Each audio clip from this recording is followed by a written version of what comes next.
Hi everyone! In this video, we will calculate continuous growth and decay.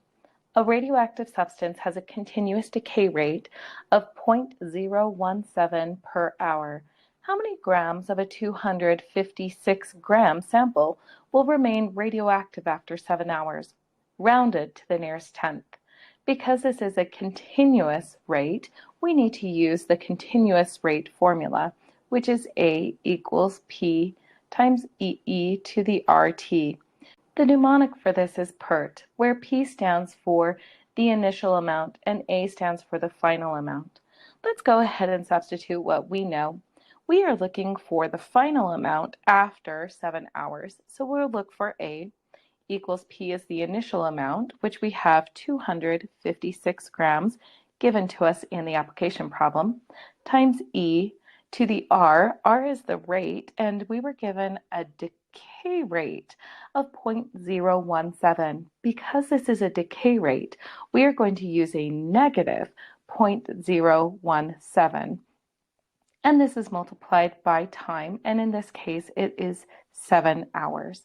Now we can type this into our calculator. We'll type 256.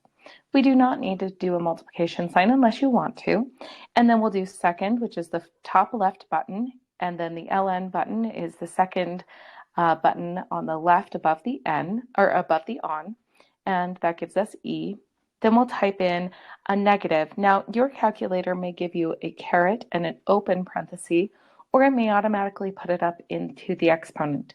Either way, you don't need to do anything beyond that until you need to just enter in the exponent. So we'll use a negative. Make sure you don't do a subtraction sign, but the negative sign, 0.017.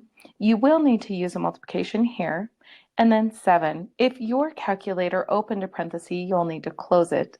If your calculator simply put you up into the exponent and it kept you there, then you're just fine and you don't need to close a parenthesis.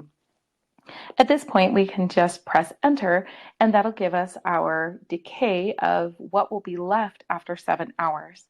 We end up with 227.279, and this is being measured in grams. We were also asked to round this to the nearest tenth. So we'll go to the tenths place value, look to the number on the right, which is a 7. This is greater than 5, so it rounds the 2 up to a 3, giving us 227.3 grams of radioactive material left after 7 hours, and now we're all done.